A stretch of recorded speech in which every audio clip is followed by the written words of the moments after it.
Warhammer 40K Rogue Trader version 1.6 and beyond for the Infinite Museion DLC. As you can see in the title, it's all companion builds valid on unfair difficulty. I won't waste your time, let's go.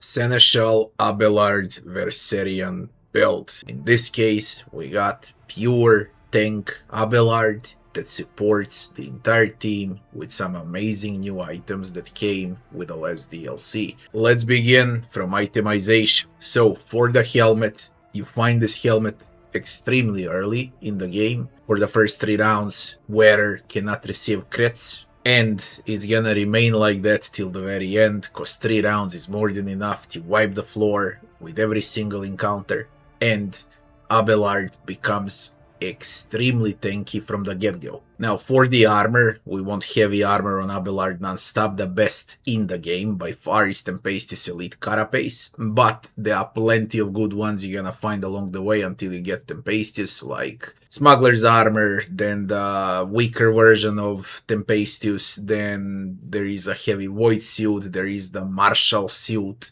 there are those beginner heavy plates, so as you get better and better, you're just gonna switch until you get Tempestus Elite Carapace. Just make sure that Abelard is always in heavy armor. For the trinkets, I was using Blade's Clone Field and White Signet of the Inquisition, because Abelard usually ends up the turn with 1-2 points remaining, yeah? And this is the way for him to actually cast something good, okay? He doesn't need Persuasion, but Inquisitor's command ability is very useful in combat. For the amulet, I was using Adrenaline Injector. Now, what can we replace for the rings and amulet until we get these 3? Anything that gives toughness, strength, wounds, or some AoE effects for the entire team. Armor, dodge, unyielding beacon, something like that. One very good example of how it's supposed to look like early game is with the Grace of the Oblivious on Abelard, for example. For the gloves, I was using exoskeletal gloves till the very end. Strength, toughness, very simple. For the cape, we were using Malpian Shroud for the temporary wounds. Later on, there will be talents where his damage scales out of temporary wounds, and there are augmetics that double those temporary wounds. So Abelard will deal insane amount of damage per hit, which I'll explain later on, but that's why the Malpian Shroud. Until you get Malpian Shroud, there's plenty of great warrior capes or Vanguard capes in the game. Use those until you get this one. And for the boots, it's Stalwart Boots. You cannot fall prone, and adjacent allies cannot fall prone as well. But until you find these boots, the best one on Abelard are those that reduce action points for charge by -1. You get them extremely early on. Now the weapons. In the second set, we're gonna use Auto-Striking Power Sword, because this sword is the ultimate defense in the game. And for the second one, we're gonna use a Bone Shatterer, because this is basically a shotgun pistol. And for the first set, we're gonna use Triumph of Fate to deal damage, and we're gonna use Earthbreaker for crowd control, or should I say for debuffs on enemies. Every hit will remove agility, toughness, and strength from enemies. This is very useful against bosses, because Abelard cannot die when he gets ult. When you get 6 or 7 action points, like Act 3 and beyond, you whack someone, this thing stacks, and when you whack someone, they're gonna get weaker and weaker and weaker, and then you can finish them off with Triumph of Fate that's gonna deal insane amount of damage, because it ignores deflection. Now, what do we get for gear until we get these items? Anything with highest amount of damage and armor penetration with parry is the way to go. And in the second set, you're gonna play with any shotgun, because shotgun can push enemies away, and that's about it. Now for the mace, any mace is useful on Abelard because of a harsh shove, because when you push, you also stun. And literally, it's another way to crowd control the field with Abelard. That's about it with itemization. And now we go to leveling, to talents, and to whatnot. So Abelard is a warrior, we're gonna make him a Vanguard, and he becomes an Exemplar. Let's see the warrior. Level 1 should be charged, then we go into the athletics, then we're gonna pick Endure, then we're gonna take Daring Breach, ulti, into Thick Skin, talent. The next talent will be Dueling Mastery, Early Parry. Then we're gonna take Strength into Sworn Enemy for the first ability. You mark the strongest enemy in every battle with Sworn Enemy and you stick on them. Then we're gonna take Athletics into Toughness into Better to Die for the Emperor. And then Better to Die for the Emperor is actually one of the best things that you can take early on. Because literally early on is when you will actually lose wounds, because this is immortal Abelard build post half of Act 2 and beyond. So, after Better to Die for the Emperor, we're gonna take Carouse and we're gonna take Hardened Scars. After that, we take Ulti Daring Breach upgrade number 3. Then we're gonna take Invigorating Hatred into the weapon skill. Then we're taking Taunting Scream into the It Will Not Die for extra wounds. Then we're gonna take Toughness, we take Carouse, then we're gonna take Epicenter of Slaughter into Coercion, into weapon skill, and for the talent, we're gonna take Stentorian Voice, and then Ulti upgrade number 1. Now we're gonna transfer to the Vanguard, and this is where Abelard literally becomes immortal. So, Unyielding Beacon into Defensive Stance, and the talent we're gonna take is a Free Grenade from Grenadier. After that, we're taking Enduring Shield for extra parry, then the Unyielding Guard ulti, and then we're gonna take action points power spike increase into Toughness, then we take Toughness again, and Beacon of Might. After that, it would be Wall of Rakret into Athletics, and we immediately gonna upgrade Wall of Rakret into Wall of Ferrocrit for AoE benefits, yeah, for the entire team. Then we're gonna take No Heresy, then we're taking Strength into Evasive Maneuvers, into Resilient Beacon.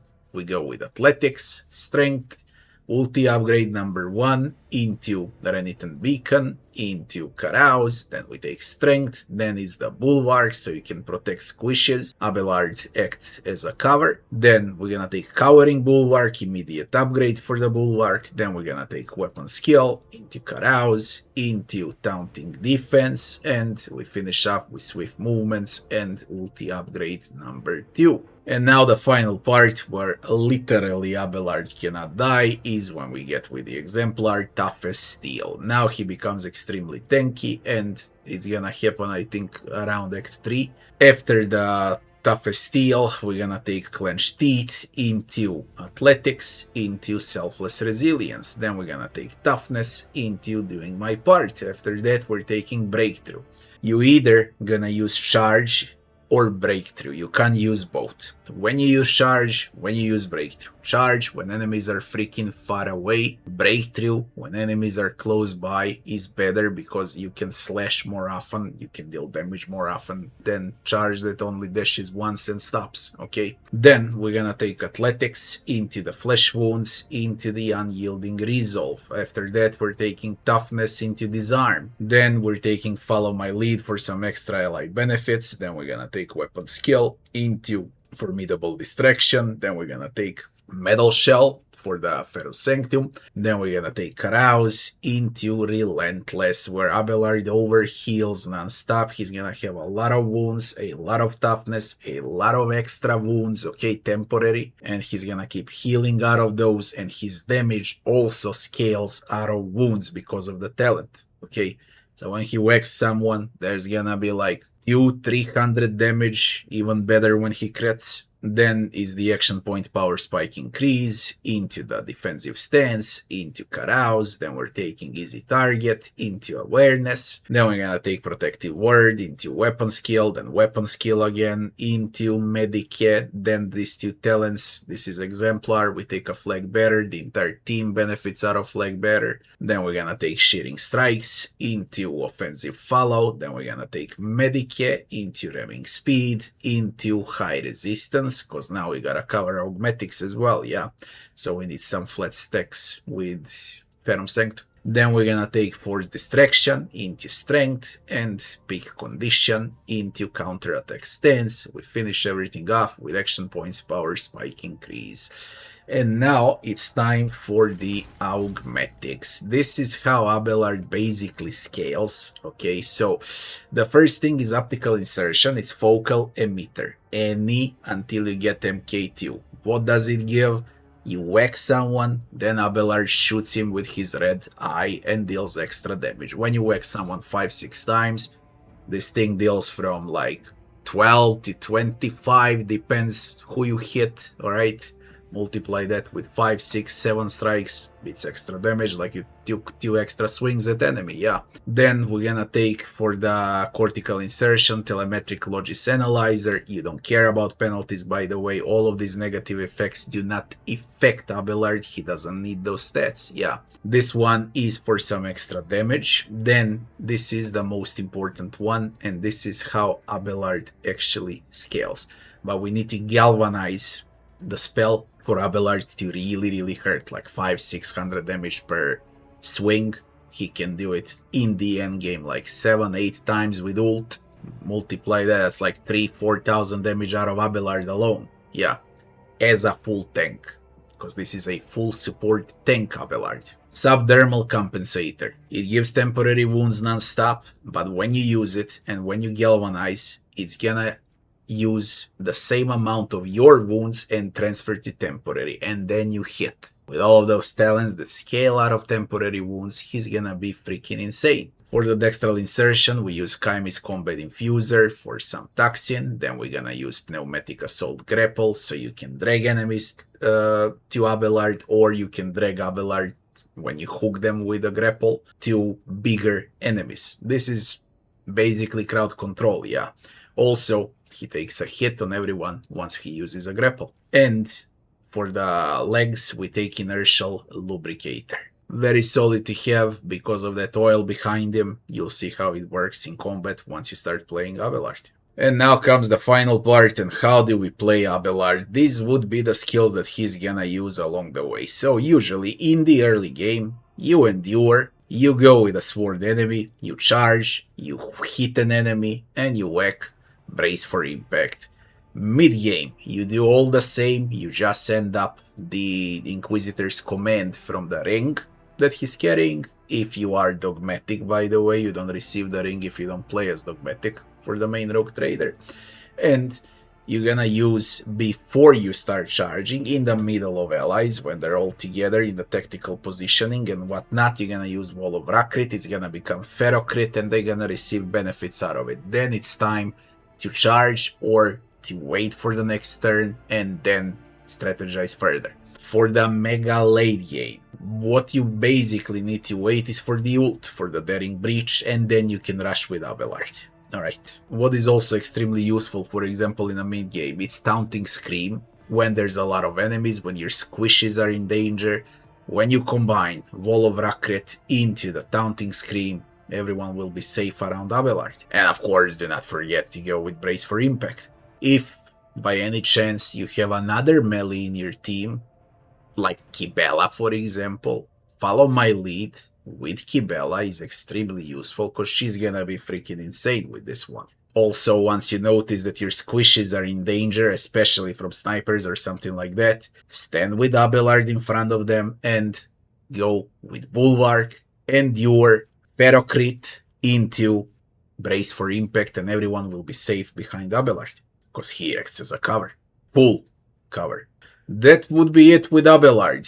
Again, this version perfectly works on unfair difficulty. I finished my run with this build and I'm extremely satisfied with it. It was very funny to whack enemies with Abelard, especially with a mace, and then to down them and to crowd control everything around them. I hope you'll enjoy the build. Argenta is by far the most OP companion in the mid and especially late game. She's a bit weak in the beginning, prologue, Act 1, but starting off from the mid of Act 2, she becomes stronger and stronger. And when you reach Act 5, she becomes definitely the strongest companion in the game right now. Stronger than Cassia, stronger than Ulfar, stronger than all companions together. Argenta is just straight up nuts. Let's begin with itemization. First, the weapons. One should be a classic mini bolter. The best one is the shell whip, and the other one should be improved heavy bolter. Before we get this too, of course, you're gonna spend most of the time playing with a classic heavy bolter on Argenta, as well as a storm bolter, the golden bolter, Hymn of Vengeance, and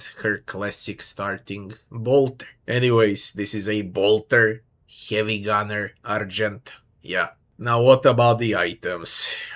Helmet, hit chance, critical hit chance. You get this extremely early on, and this is the one you're gonna play with until the very end. You don't switch a thing as far as Argenta goes for the helmet. She's perfect with this. For the armor, any medium armor with the highest armor percentage, with perception, with ballistics, with dodge is the way to go. Now, as far as the trinkets go, Commander's Chrono is by far the best freaking thing that you can equip on Argenta, because she's always gonna play first. And when Argenta plays first, that's probably a one-round sweep on Unfair. For the second trinket, we're gonna use Book of War Prayers, where Argenta will deal 10% more damage to Xenos and Demons. It also fits Sororitas as well. Now, for the amulet, there is no better one than the Blessed Bolter Casing. This is a must on Argenta, even though there's plenty of good trinkets and amulets in a game. For Argenta, basically anything that enhances recoil, burst, ballistics, agility, all of that is valid on Argenta. But this one, you'll always hit with a single target shot. And her ult gives her a bunch of single target shots that never miss. So you don't play with anything else but with bolter casing. Now, as far as the gloves go, Compensator gloves, rate of fire by 40% is the absolute best. There are a lot of good gloves on Argenta as well, especially for bolters and for burst attacks. They're all valid, but this one is probably the best because more bullets on a burst attack, that means a lot, yeah. Also very good gloves to have of those that you get at the end game in Act 5 that enhance critical hit by, I think it was 50% or something, but still, I truly believe Compensator gloves are the best on Argenta. Before we get these, of course, any gloves with ballistics go on Argenta. Now, as far as the cape goes, we're gonna equip a tactical backpack. It enhances rate of fire. Argenta scales with rate of fire. And for the boots, Adrenaline War boots, she's always gonna get 20% to dodge until the end of the round. Now let's see the leveling. Soldier into the Arch-Militant into Exemplar. For the soldier part, at the start, Run and Gun, into Demolition, into Revel in Slaughter. After that, it's ulti, Firearm Mastery that you're gonna use from now until the very end. The best ulti on Argenta by far. Then it's immediate talent second skin, so medium armor counts as light. Then we're gonna take agility, then we're gonna take bolt weapon expert, then we're gonna take agility again, into the rapid fire. Now it's time to burst, yeah, with bolters. Then we're gonna take ballistics, into nimble. After that, we're taking fired up, into demolition. Then it's ult upgrade number 3. Then we're gonna take unfaltering fire, into the ballistics, into the dash. Dash is bread and butter, but later about it. Then we're gonna take awareness, into perception, into tenets of retribution. Then we're gonna take alacrity, into it will not die for some extra wounds. Then we're gonna take better to die for the emperor, and then it's awareness into ulti upgrade number 2. Now we're gonna transfer to the Arch-Militant. Arch-Militant versatility stacks, then we're gonna go with a wildfire immediately, because this is like the absolute most important thing on Argenta during mid-game. Then we're gonna take always ready. After that it's ulti, steady superiority. Then we're gonna take action points increase into strength. Now why strength? We're preparing Argenta for a heavy bolter, because at this time you're supposed to find a heavy bolter. After that, we're taking a heavy weapon proficiency, again preparing Argenta for a heavy bolter. Then we go with a ballistics into devastating attack for some crowd control. Then we're gonna take overpower into demolition, into flash fire, upgrade for the Wildfire. Then we're gonna take Ballistics into Breaking Point. Breaking Point is an absolute must immediately after you equip a Heavy Bolter. Then we're gonna take a Heavy Gunner, so Heavy Bolter costs 1 action point less. Then we're gonna take Demolition into Agility, into a Steady Superiority ulti upgrade number 1. After that it's Awareness, into Critical Versatility, into Agility, into Stronger Together. Then we're gonna take a Kick for the ability. After that we're taking Accustomed to Glory, into Perception, into Awareness. Then we're gonna take Breaking Attack, into Toughness, into Perception, and we finish off with Grenadier for some free grenades. And ulti upgrade number 4 is how we finish the Arch-Militant. Now we're gonna transfer to the Exemplar. On the Exemplar we immediately take Extermination, and we're gonna pop it up with Integrity.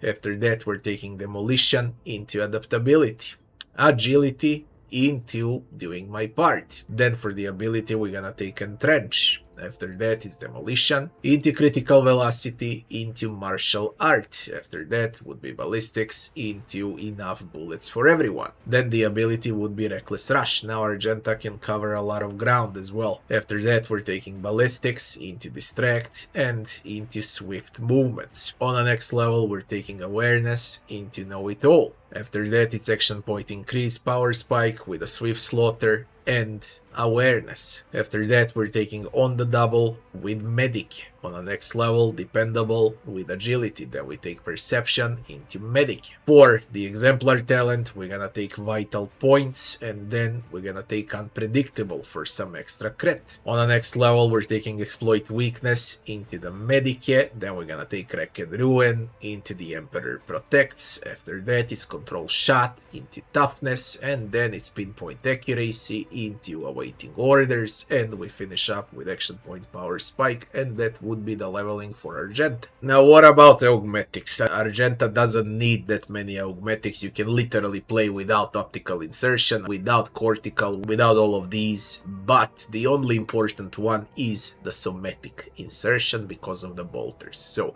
when you find an MK Arch-Militant, and this is how it looks like, Weapon Optimizer, okay? There is a weaker version and a more powerful version of it. So when you find these two, those are the one you can equip with Somatic. Everything else you don't need any single augment on Argenta. She's extremely OP. How do we play Argenta? Early game, usually it's Rapid Fire, position yourself, use the Bursting Shot, and then you go with Run and Gun, shoot a single shot, and use a Warn Him Furious Recital if you killed anyone. That's the early game. Mid game, everything I said, only there is Revel in Slaughter now. Mid, late, and late game, everything that I said. After the burst attack you use Wildfire, so you can use burst attack again. At the end you go with a dash to position to cover. That's about it. If you need movement points, there is always Reckless Rush. If some enemy gets close to Argenta, which is gonna happen very rare, but if they get close to Argenta, there is always Kick. Also, if you wanna go with aggressive mod on Argenta, you can go with Reckless Rush, get close to the enemy, kick them, position enemy, and then use Burst Fire to get multiple enemies in the same line. That's also the way to play with Argenta. Of course, once the ult is full, you want Firearm Mastery, you position so you can hit multiple enemies at the same time. And basically Argenta can provide 20 to 30 flat single shots per round, and at least 40 to 60 bullets for burst shots. She is insane, completely insane. At the late game, Argenta will, with this build, Argenta will produce 2 to 400 damage per bullet. Now multiply that with 40, 50, 60 bullets in a round. That's why I said she is by far the most OP companion for the late game in Rogue Trade. We start off from itemization on Idira. One staff should be a Vision of Death staff. The other staff should always be Lightning Arc. AoE, best AoE Psyker damage, especially on Idira. Okay, so the higher the level of the staff, the better. Power level of the staff. You change them as you go along the way until you have Staff of Shock and Awe. And this is the one you're gonna use most often if you play with Idira in your team. What stats do we want on Idira? We want dodge, or should I say we want agility, and we want willpower, and that's about it. Basically, perception is there for awareness, of course. Knowing what we want, let's see the other gear. For the helmet, Psy rating is extremely important on Idira, and this one sets you Mask from the second DLC, I think it was. It offers a very good stats for Idira. For the armor, any light armor with the highest dodge is the way to go until you have Panoply of the Assassin for Idira. What is also valid on Idira? You can go with a Fencing Body Glove. You can go with a Chaos Light Enforcer Carapace, cause she profits out of toughness as well. She's gonna be a bit tankier, yeah, and you still keep the dodge. You can go with Enforcer Light Carapace because of agility that gives extra dodge. You can go with Armored Body Glove again. Okay, this is Panoply of the Assassin is basically a more powerful version of the Armored Body Glove. You can go with Phantom Killer Body Glove. It really doesn't matter as long as it's light and it offers huge amount of dodge to Idira. For the trinkets, Portable Cogitator for Logic, although you can easily switch this one for any trinket that's gonna give willpower, perception, Psy rating, any of that is valid. There's like 300 trinkets in a game, pick something for combat. For example, what's good to have is an Ice Covered Aquila. Also, extremely good one to have for later on is a Mystic Ward, because you give deflection to allies according to your Psy rating. She has huge Psy rating, okay? So the entire team can benefit a lot out of the Mystic Ward, and so on and so forth. You get the point. We pick trinkets for Idira of Psy rating, benefit for the entire team, willpower, perhaps even perception. Those are the trinkets that we want. For the second trinket, we're gonna get Experimental Psy Amplifier. Again, as I said, Psy rating amplifier. And this one is extremely good on Crazy Idira, because she's completely unstable. And for the trinket, other third amulet necklace, we're gonna get the Certium Necklace. Reason, it gives temporary wounds when you trigger Perils of the Warp. She triggers it non-freaking stop, okay? So she can be a bit tankier when she triggers Perils of the Warp, I guess.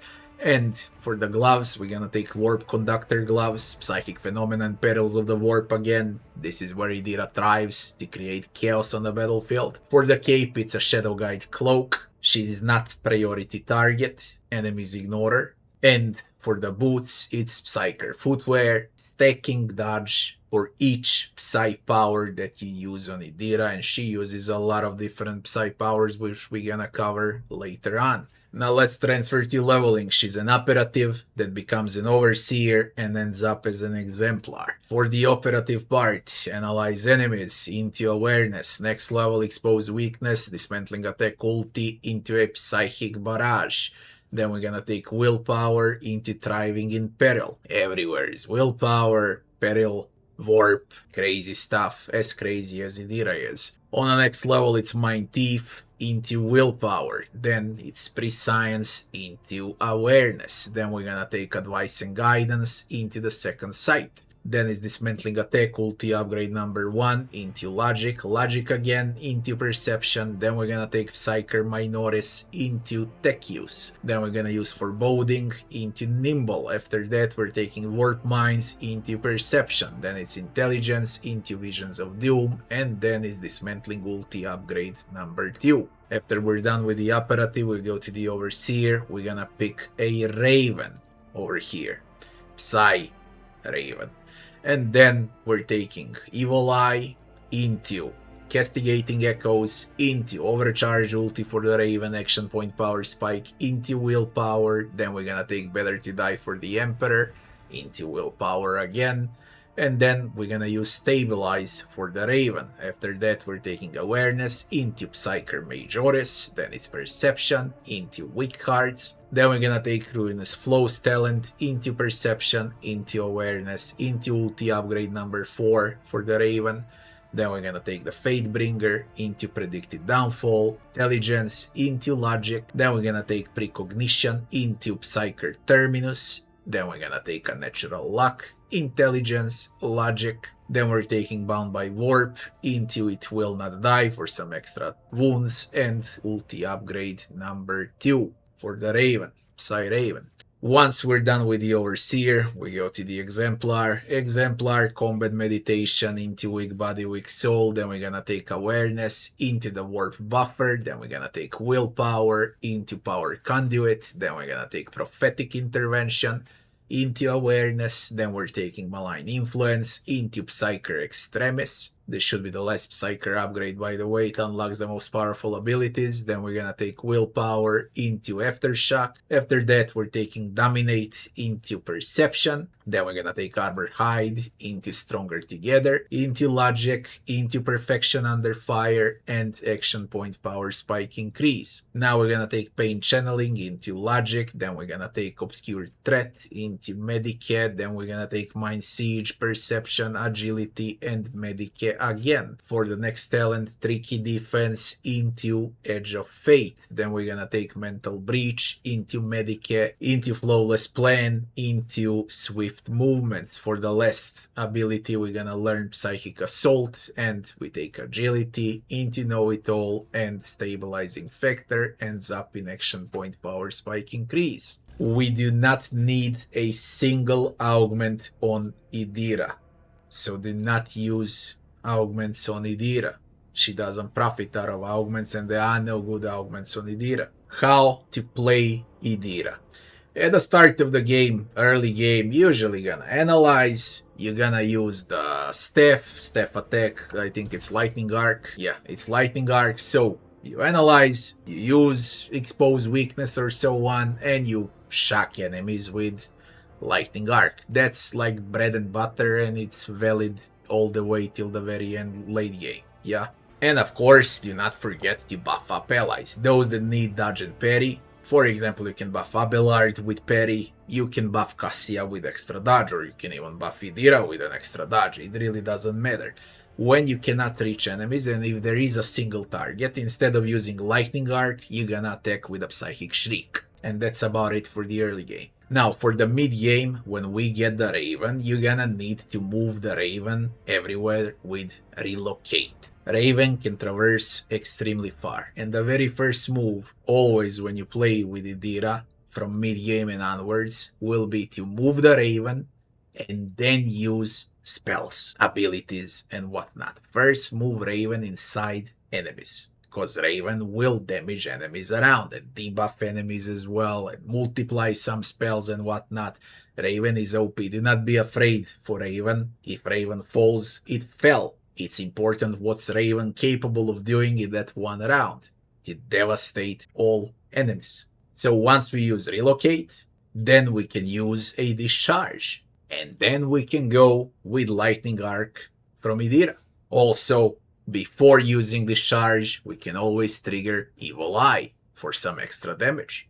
If you don't want to move the Raven, and if you want to provide buffs to allies with Forewarning and with Prescience, then the combo for Idira would be Stabilize into this 2, and you buff up the entire team, and with remaining action points you can use the Psychic Shriek or Lightning Arc to shoot. Once we get Precognition, always use Precognition whenever Idira starts the turn. That's for a mega late game, cause she's gonna speed up her turn drastically. You will use Prophetic Intervention only if you are in extremely bad situation, not before that. So if someone is extremely low, or you got 1 or 2 dead, then you're gonna use Prophetic Intervention. Dominate is very useful, but you gotta pick what you wanna do. Whether you're gonna cast Dominate, you're gonna send Raven, or you're gonna analyze, buff, use Prescience, or deal damage with Raven. You don't have infinite amount of action points, so have that in mind as well. Squishes are good to dominate. You know, smaller enemies, minions or whatever, they're good to dominate, because enemies lose an entire round to kill them. And when do we use Psychic Assault? When there's bunch of enemies close by to Idira and you want multi-AoE damage. Just don't forget to send in the Raven as well, so Raven triggers additional effects on enemies around it. This is a buffer Idira.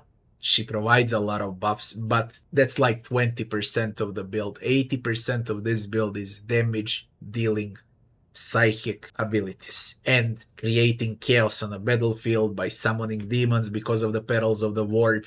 Idira is completely unstable. To be honest, it's very easy to win fights with Idira, and it's even easier to lose fights with Idira in your team if she triggers something bad. That of course won't happen in the end game, late end game when all companions are strong. She cannot mess up things like she can in Act 1. So my personal advice is avoid Idira in early game. That would be Act 1 and Act 2. You can start playing Idira again from Act 3 and beyond, because then it's gonna be easier to control the battlefield and the chaos that Idira leaves in her wake. Navigator, Cassia, or Celio build. Cassia received a nerf, and that's quite normal considering how OP she was, and at this moment she is still top tier companion, but not the strongest companion in the game anymore. Either ways, let's see the build and how Cassia works in 1.6,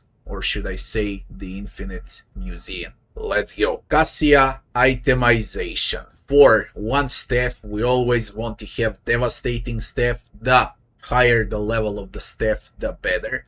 And for the other one, we always want to have castigating staff. You can also play it with infusing staff if you plan to make a buffer out of Cassia, but in this case, for this build, we're using castigating and devastating. Always take the stronger version as you make progress through the game. For the helmet, Dark Visionary Hood is by far the best helmet on Cassia. Any helmet that's gonna provide Navigator powers is the helmet to go for Cassia.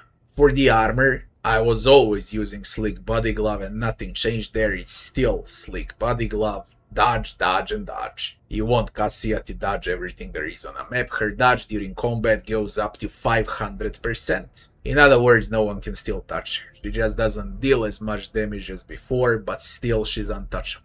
For the first trinket, we want Portable Deflector to auto-dodge the first hit from every attacker on the battlefield. Again, extra security on that 500% dodge during combat. And for the second trinket, we're gonna use Chains of Domination for the willpower. And for the amulet, you get Demon Tool extremely early on in the game, and we're using it until the very end. It got nerfed. There are amulets that can work on Cassia, anything with willpower, anything that gives any navigator powers and so on, but I'm still using the one I was using in my previous builds as well, even though it's nerfed. Burning means a lot when you go with AoE damage from Cassia. Now, as far as the gloves go, Cassia doesn't need gloves, because there are no good gloves basically for a navigator, so we're gonna use Gloves of Endurance, just in case she receives an injury so everyone gets bonus to damage. And for the cape, we're using Dutch Cape, Camellia-Line Cloak. For the boots, the best one to have is Expeditionary Footwear. Again, dodge. The most broken boots in the game. Stacking dodge on Navigator powers. Completely nuts. I don't know why it's not nerfed, but that's how it is. That would be the itemization for Cassia. Now let's check the leveling. We go Officer into Grand Strategist, so she always plays first, and Exemplar.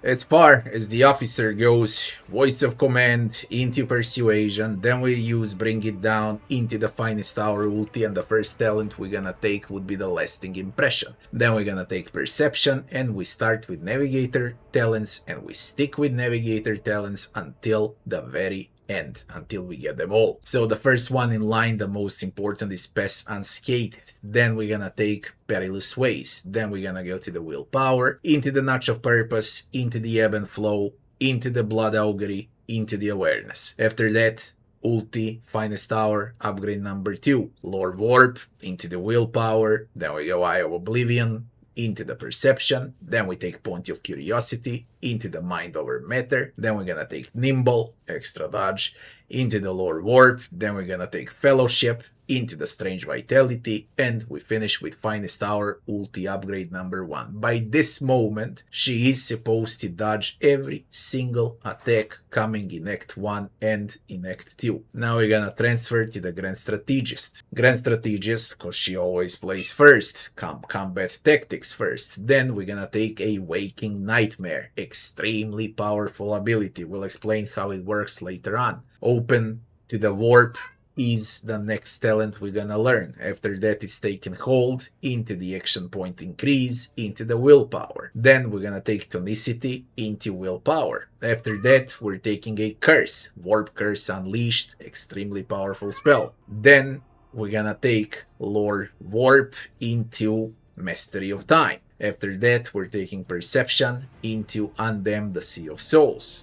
Then we're gonna take the Curse Untraveled into Perception into Lore Warp. After that, we're taking Taken Hold, ulti upgrade number 4, and then we're gonna take Stable Routes into Fellowship, Fellowship again into Persuasion. Then we're taking Scourge of the Red Tide, and after that, we're gonna take Threads and Folds into Unnatural Allure. What you can notice here compared to my previous Cassia builds, I always had something supportive at the beginning, okay? Now it's flat on full damage and debuffs on Cassia, cause they nerfed her. We gotta compensate now, and that's why so many curses and damage dealing spells. After that, we're gonna take Awareness into Fellowship, into Intelligence, into the Guide of Souls, and we finish with Unblinking Stare, ulti upgrade number 1. Now it's time for the Exemplar. For the Exemplar, eager for battle. Cassia really profits cause she plays first in a round, and eager for battle provides even more action points, so she's gonna be insane at this point. After that, we're gonna take Veil of Protection into the Lore Warp, into the Under My Protection. After that, it's gonna be Willpower into It Will Not Die. Then we're gonna take the first buff, Reveal the Light. If you have more tanks and psychers in a team, Reveal the Light really matters. If you don't, then you wanna opt in for the Glimpse of Fate if you play without psychers and tanks. So you only need to switch these two, depends on your team and what you plan to play. Okay, this one, tanks and psychers, this one, everyone else. After Reveal the Light, we're gonna take Lore Warp. Then we're taking Combat Meditation into the Personal Zone. Then we're gonna take Perception into the No Respite. Then we're taking Mend Reality spell into the Perception. After that, Fire at Will into Swift Movements. Then we're gonna take Awareness into the Malign Influence. Action Point Power Spike now into the Undaunted, into the Persuasion. Then we're gonna take Seize the Initiative into Awareness. After that, we're taking a Sniping Zone into Willpower, Fellowship into Awareness. Then we're gonna take a Firebrand Exemplar. Then we're gonna take Focus into Enduring Zone, into Persuasion. We finish up with Iron Discipline. Then we're gonna take a common feature, Willpower. We enhance Willpower even further, and then Glimpse of Fate or Reveal the Light into Fellowship. Then we're gonna take Eager Subordinates, and we finish Blood Martyrs, action point power spike increase, and that's how Cassia looks like. Cassia doesn't support augmetics, so in that case, we're gonna ramp up immediately for how to play Cassia. Early game, you position enemies with Notch of Purpose and with Point of Curiosity. You give extra action points to an ally, or you go with Lidless Stare. Okay, now, once we get a Devastating Staff, you can shoot with Lidless Stare or with any other damaging Navigator ability twice. Have that in mind as well, she can still burst, but you need to have Devastating Staff equipped. So this 5 here is bread and butter. When she becomes a Grand Strategist, you do everything the same from here. The only thing that's actually different is that you're gonna place front line, back line, and rear. Rear goes to characters like Ulfar, Argenta, any sniper build, and so on. Dodge goes to squishes that need dodge. Or it can also go to those that wanna hit, for example on Pasqal if he wants to hit with plasma or arc rifle. And frontline always go to the tanks, or if you wanna deal damage to enemies in the midst of battle.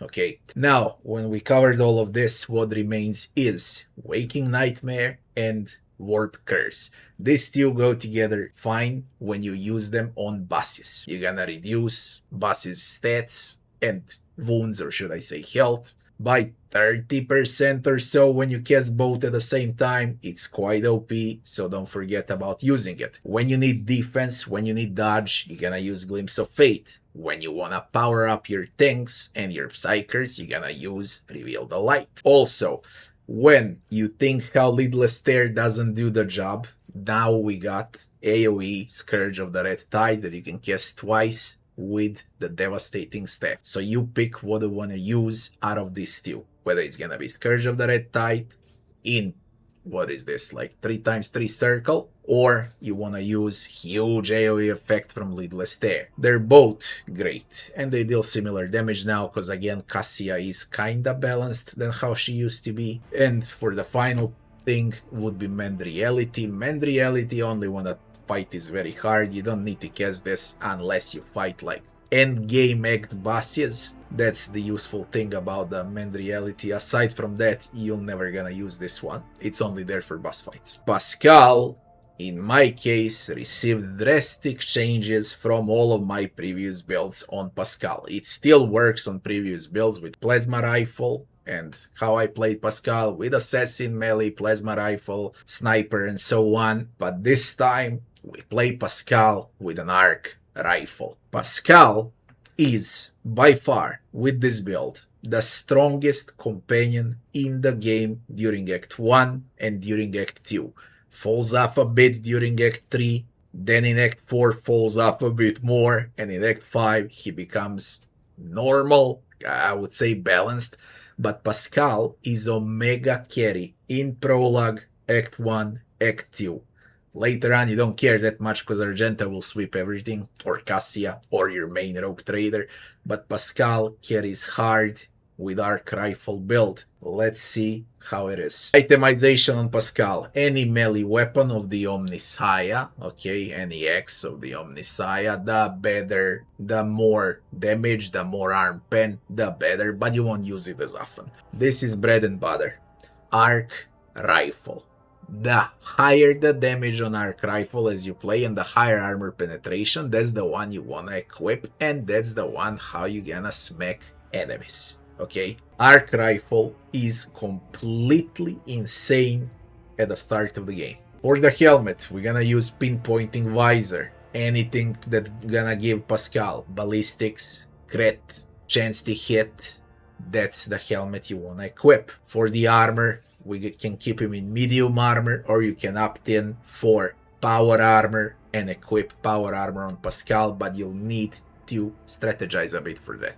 The armor I'm talking about is the Dragon Scale Power Armor, and it was made for a melee Pasqal. Considering this is an Arc Rifle build, that's why I say he profits more out of the Voidsman armor, because it gives him perception, overall better chance to hit, and plus it has solid armor, yeah, minus the crazy deflection from the power armor. So have in mind, when you wanna play with this power armor, then we have to switch for Pasqal melee build. We're doing an arc. So, for the trinket, we want Metronome, all characteristics when you stand still, and you always wanna bury deep in the cover with Pasqal and stand still for those extra characteristics. Arc Rifle will hurt like crazy. For the second trinket, it's Touch of the Omnissiah. Makes sense to put that on Pasqal. It also works on a new companion, Eogunn, but in this case, we're gonna use it on Pasqal. For the trinket, the entire party gains 7% to dodge. Everyone benefits out of this trinket. I had to put it on someone, and Pasqal was the best option here. If you have some other option for this amulet, then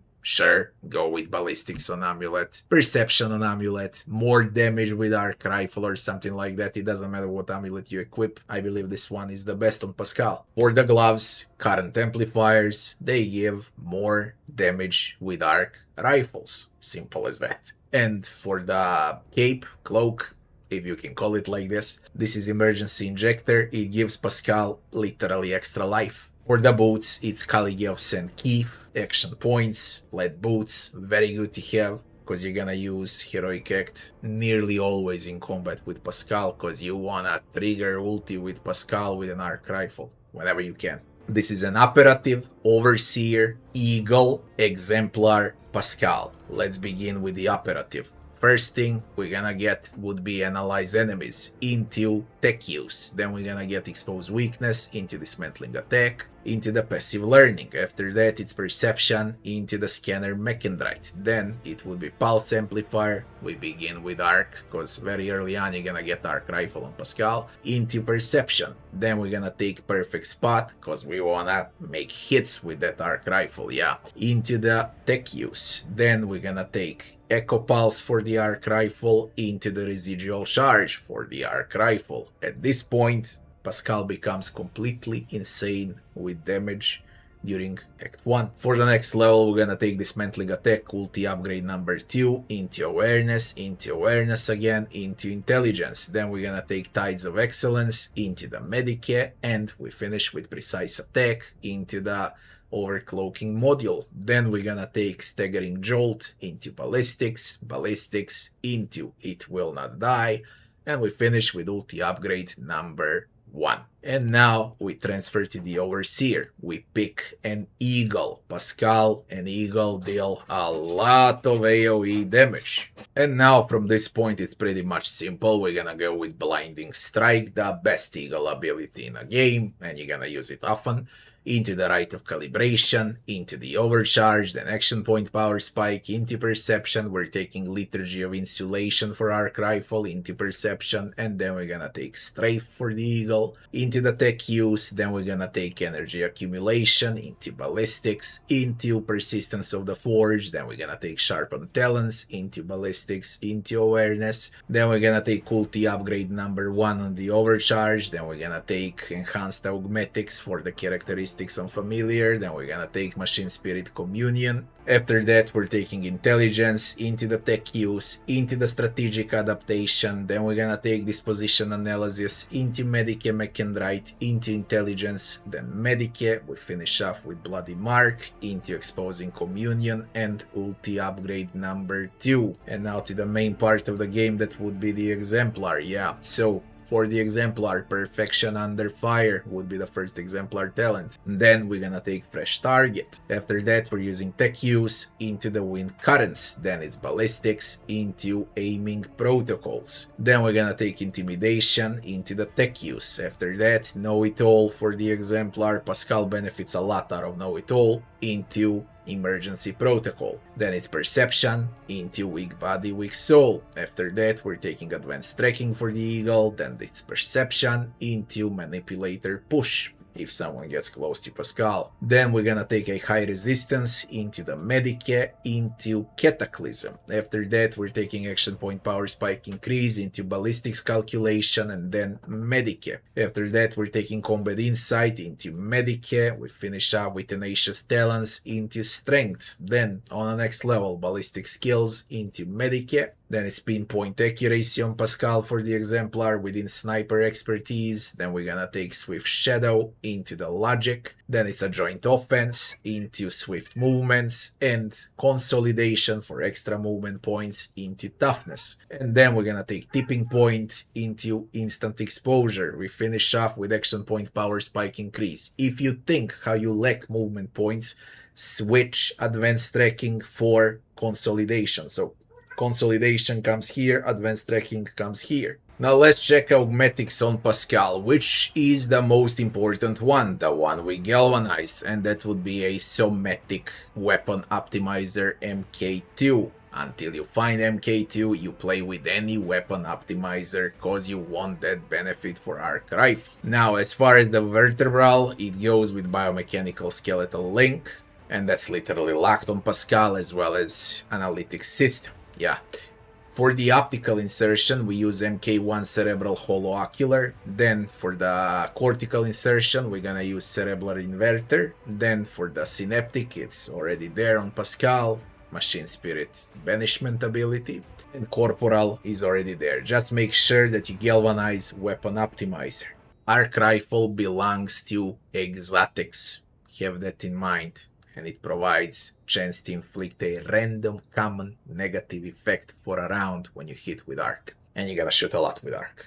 How do we play Pasqal? Early game. So, Act 1, you analyze and you shoot. Or you analyze, you expose weakness and you shoot. Or you analyze, use Machine Spirit Communion and you shoot. If you fight against mechs, you use Machine Spirit Banishment. If all of this doesn't apply, and if you have a good cover, first you go into the perfect spot, then you trigger the precise attack, and then you analyze, and then you shoot. Okay, during Act 2, Act 3, you're gonna get an eagle. Yeah, so you do everything the same, like I said over here. You go into cover, perfect spot, precise attack, ram them with the eagle, and then shoot. You won't damage your eagle with arc rifle because of the talents where you cannot damage allies with your weapons, basically. Okay, so what you want to use on the eagle as the first and mandatory attack is a blinding strike. Make sure that you hit multiple enemies at once, only and only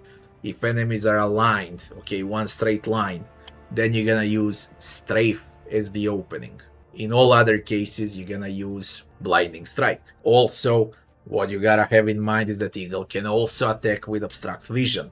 Alright, so once you use soaring, once you shoot, once you analyze and whatnot, and you have like an action, 2 action points remaining, whack them with obstruct vision. The ult we're gonna use most often is always, when available on Pasqal, insta dismantling attack on enemies. Because it's that powerful on Arc Rifle, it's absolutely nuts with all the debuffs and the damage Pasqal is gonna deal.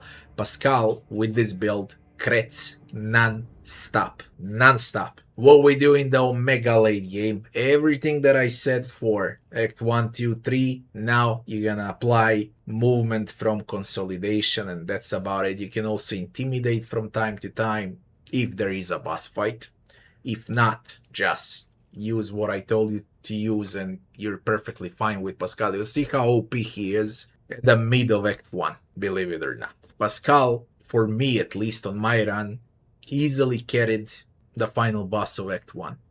Alone, he's freaking nuts. The best change in a game ever. And I offer a drastically different build now compared to the previous builds on Pasqal, which is also great. I completely switched Heinrix compared to the previous builds. Now we play Heinrix Van Kellax as a Psyker. Full Psyker instead of Assassin. Let's see how Heinrix is with a Psy Raven. Yeah, let's go. First, Heinrix itemization. We always want a staff with Siphon Life or with Lightning Arc. It doesn't matter which one it is.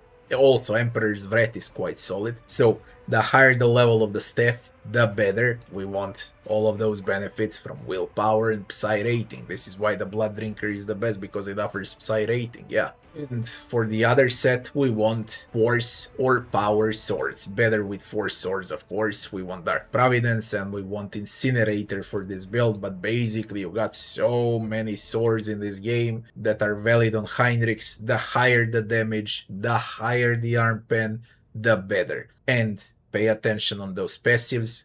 Any sword that gives Heinrix Psy rating or any willpower or something like that is the way to go. Now, as far as the helmet goes on a Heinrix, it's of course Ghost Helm. For the armor, any light armor that's gonna provide freaking dodge, okay, that the biggest amount of dodge, that's the light armor that you wanna equip on Heinrix at every moment. For the trinkets, we use Tainted Phylactery, and it also fits Heinrix to deal damage against Xenos, because he is an Orthodox Xenos Inquisitor. And for the other trinket, we want Warp Surge Bruges. It's absolutely crazy nuts on Heinrix as a Psyker, because he can attack multiple times according to his Psy rating. For the amulet, we want Psy Focus. Reason, this is also melee Heinrix. Those swords will hurt. For the gloves, we want Abyssal Conduit. For the cape, we want Reaper's Cape. And for the boots, we want Ergo Boots. Also the ones with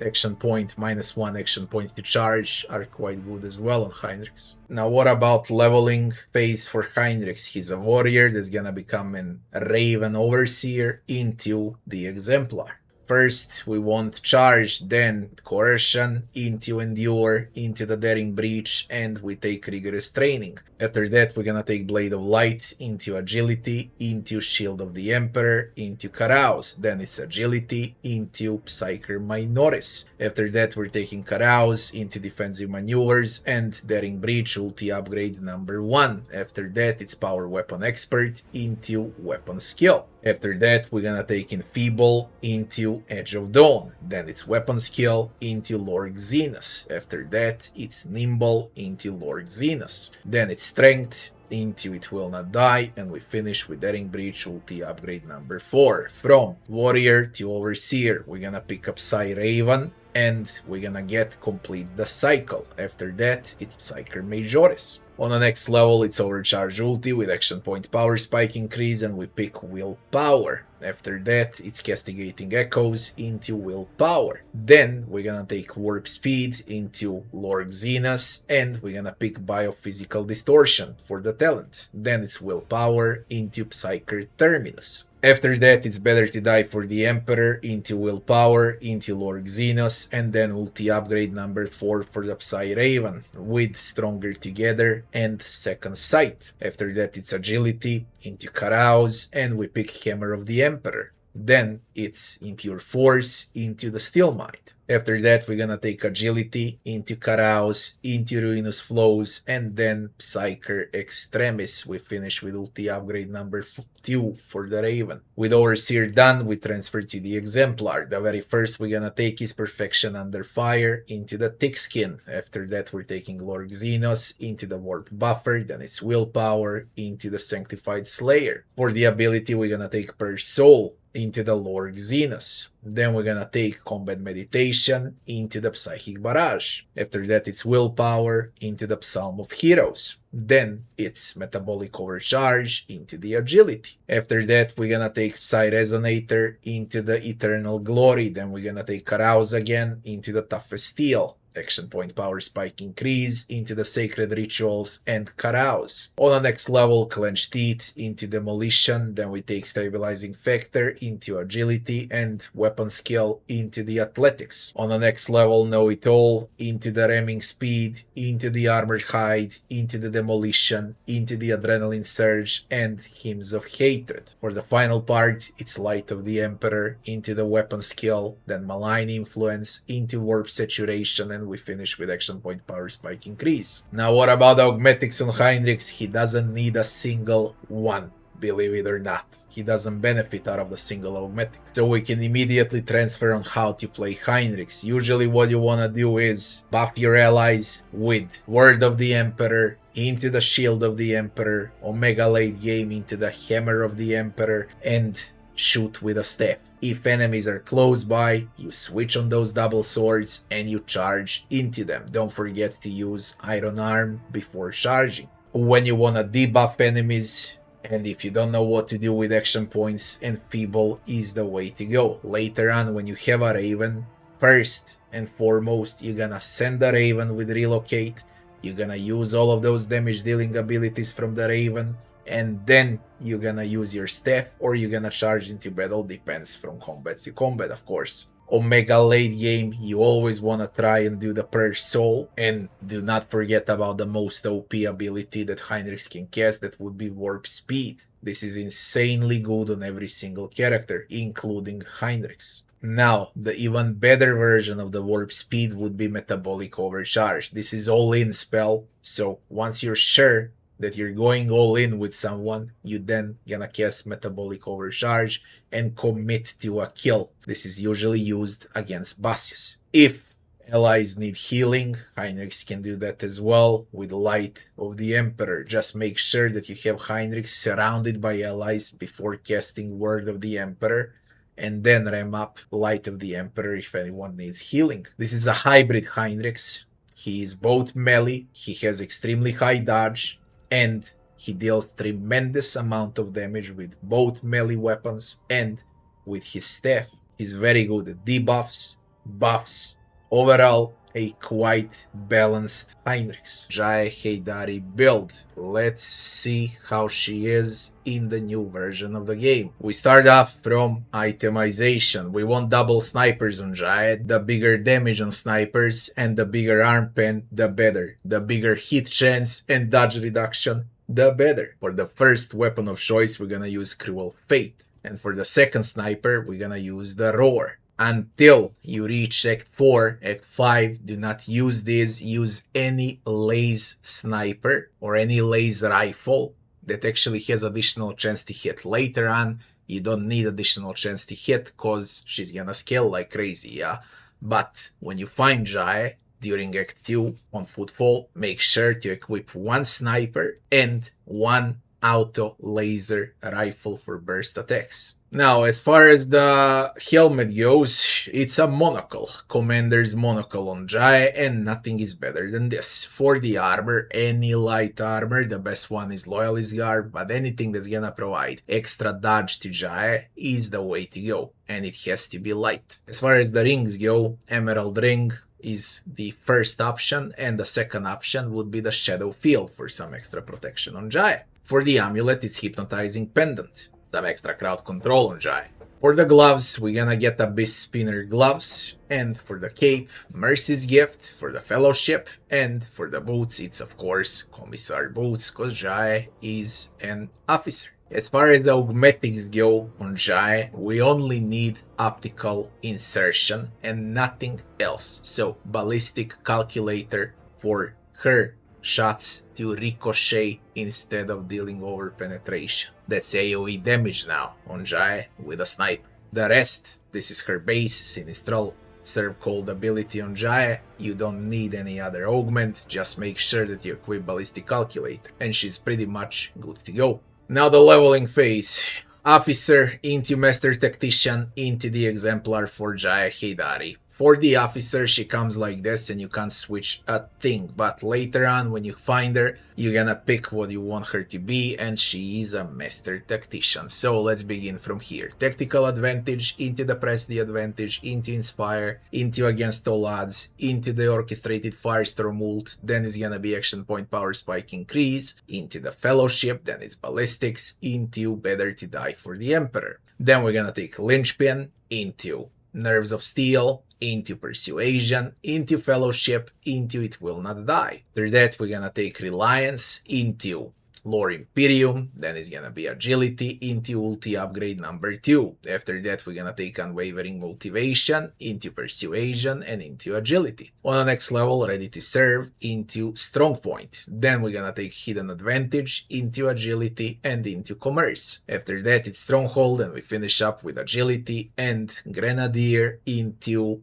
Firestorm ulti upgrade number 1. From Master Tactician, we switch to Exemplar. The very first Exemplar talent we're gonna learn is, of course, Firebrand, because she is an officer. Then we're gonna go with Watch Yourself. After that, we're gonna take Persuasion into In the Hero's Footsteps. After that, it's Fellowship into Doing My Part. On the next level, Arrow of Authority into Lore Imperium. Then it's Eager for Battle into Undisputed Advantage, into Fellowship, and into No Respite. For the ability, we're gonna take Assign Objective into Agility. Then we're gonna take Brink of Death into Laser Weapon Expert. Now this is why I also say you can play with plenty of laser snipers or laser rifles on Jaya. It's completely valid if you don't want double snipers, yeah. Now if you want double snipers, then you need solid weapon expert. That's the entire difference. For the next level, we're gonna go with Lore Imperium into Attention, then Action Point Power Spike Increase into Steady into Lore Imperium. Then we're gonna take Blood of Martyrs into Lore Xenos. After that, it's Joint Offensive into Agility, then it's Ballistics into Lore Xenos. On the next level, Perfection Under Fire for the Exemplar and Seize the Initiative. Then we're gonna take Ally Coordination into Commerce, then it's Iron Discipline into the Stronger Together, into the Get Back in a Fight, Ballistics, into Know It All, and Inspiring Speech with Action Point Power Spike. How do we play Jaya? Early on in a game, Voice of Command, into Bring It Down, into Shoot, the most basic one. Advanced one, Voice of Command, into Air of Authority, into take aim, into bring it down, and then shoot. Now, the newly added Serve Cold is absolutely great on Jae, and test it out, see the amount of damage. You gotta make sure before shooting with Serve Cold, before dealing damage with Serve Cold, that you used Bring It Down and the Finest Tower, and then use Serve Cold because it's gonna deal more damage. Do not forget to go with Press the Advantage always, before shooting. When you wanna speed up ulti, you can cast Linchpin on any ally. When you wanna deal more damage, like for example on Crazy Argenta, you can inspire Argenta before giving her Bring It Down. And when you wanna buff your tanks, like your main rogue trader if he's a tank, or Ulfar, or Abelard, or even Kibellah as a bruiser, or Heinrix, the best one to use on them would be the strong point. Omega late game, make sure to assign objective and nuke the target that's assigned as objective for some extra buffs. And of course, if some ally is burning, bleeding, stunned, or intoxicated, this is how you're gonna remove all of those effects with Get Back in a Fight. Jae is very simple to play, extremely strong as any other officer, so you can pick between your main rogue trader as an officer, Eogunn, and Jae. Heydari Yrliet build. Start off from Yrliet's itemization. For the second set, we're gonna use Chorus of Battle Sniper, and for the first, we're gonna use Blessing of Death. Very good snipers to consider on Yrliet as well is Lullaby, Gift of Cornus, Chant of Stagnation, and at the start of the game, when you find Yrliet Guardian Long Rifle, is quite a good setup for the early game. So how do we pick which sniper we play with? The higher the damage and the higher the armor penetration, the better. And if you can, try to have great dodge reduction and additional hit chance on every single sniper. Yrliet benefits a lot out of those two. For the helmet, we can use Outcast Visor. For the armor, we're using Cold Blood Heydari armor. It's medium, but it provides dodge. Until you get this one, stick with light Heydari armors for extra dodge. For the trinkets, armor piercing ammo and target designate. And for the amulet, Flat Perception, Red Bone Necklace. We need huge perception on Yrliet in order for this build to work. For the gloves, it's Carskin Gauntlets. For the cape, is the Cape of the Righteous Fury. And for the boots, it's Disciples Boots. As you can tell, perception, damage, and dodge everywhere. You only matter about huge ballistics and huge perception for Yrliet, with main defensive stat being agility for the high dodge chance. Yrliet doesn't have any augmentations, so we can go to the leveling phase. She's an Operative, into Bounty Hunter, and into Exemplar. Operative is already there when you find Yrliet, so basically you start from the Bounty Hunter in Act 2, yeah. So we're gonna cover Bounty Hunter now. Hunt down the prey, into the Claim the Bounty, into the Pot of the Outcast, then it's Bread and Butter, the best ulti on Yrliet ever, Wild Hunt, then it's Action Point Power Spike, into Perception, into the Deadly Accuracy. After that, we're gonna take Ballistic Skill, into the Heightened Concentration, then we're gonna take Call the Bold, then it's Flay the Bold, upgrade for Call the Bold, then it's Awareness, into Perception, and into It Will Not Die for some extra wounds. After that, it's Claim and Maim, the upgrade for Claim the Bounty, then it's Awareness, into Ballistics. Now, as far as the ulti goes, Wild Hunt, upgrade number 3, is the one we're gonna use non-stop because of 300% increased damage. I'll explain how it works later on. Now, the next level, it's Expert Finesse, into the Lord Xenos, into the Agility, and then it's Penetrating Sight, in my sights, into the Piercing Shot. After that, it's Inspiring Trophy, into the Agility, and into the Lord Xenos. For the final phase, Gruesome Kill, into the Grenadier, and the ulti upgrade number 1 for the Wild Hunt. From the Bounty Hunter, we switch to the Exemplar. For the Exemplar, the very first one and the most important Exemplar talent on Yrliet is a Death Dealer. She shoots twice with this when she makes a kill. After that, it's the Sniper's Expertise. On the next level, Lord Xenos, into the Withdraw, into Perception, and into Drukhari Equipment common feature.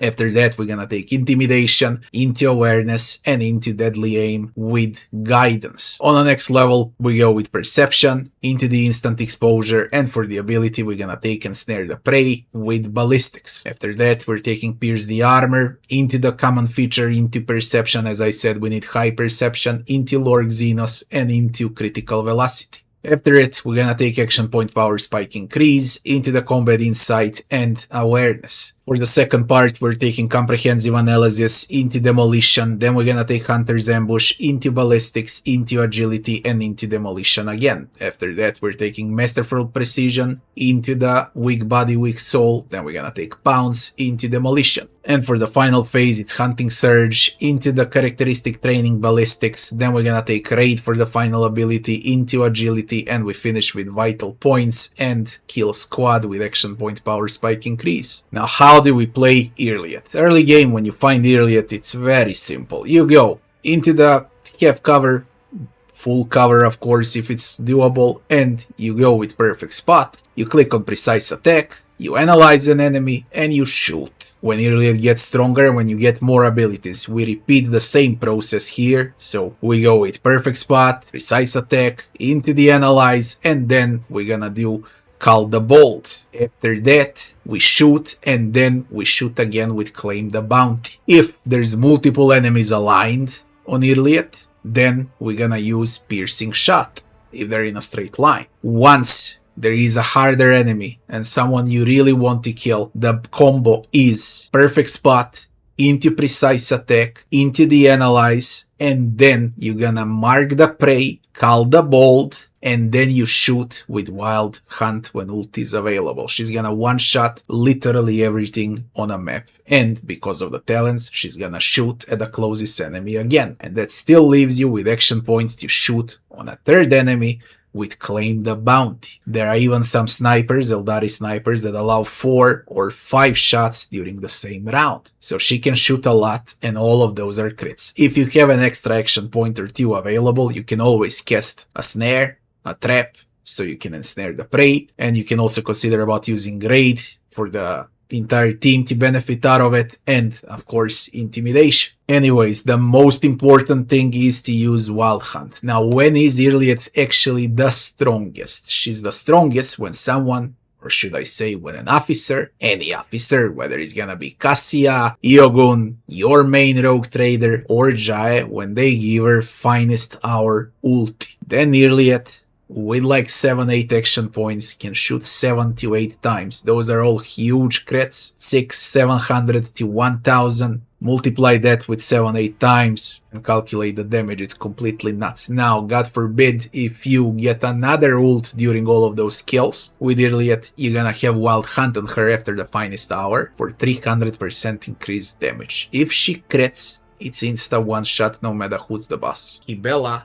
is not the strongest companion in the game, but goddamn, her ulti is definitely the strongest one in the game, and she is by far the biggest damage dealer that exists once you trigger ulti on Kibellah. Till that moment, she's just there to pick off some single double targets, and that's about it. But let's cover the build and let's see how Kibellah is in this version of the game. Kibellah itemization. At the start of the game, when you have Kibellah, you'll usually want to play with a two-handed sword. Okay, it doesn't matter what it is, as long as you have one two-handed sword equipped in a set. The other one should be for, of course, dual wielding. This is the upgraded Kibellah for the Omega late game, where she's using Whispering Mercy and Singing Retribution. Okay, so this is quite OP Kibellah, but in most of the cases, this is how it's gonna look like, with double daggers or double swords and one big two-handed sword. The highest damage and the highest arm pen, the better on Kibellah, until you get this two, and then it's gonna look like this. Okay. For the second set, as I said, the one that you're gonna use more often until you get this two, it would be the Bio Dagger and the Interrogator's Dagger. One of those two-handed swords that you can use on Kibellah would be Partner in Death. This is a great two-handed sword to use on Kibellah until you get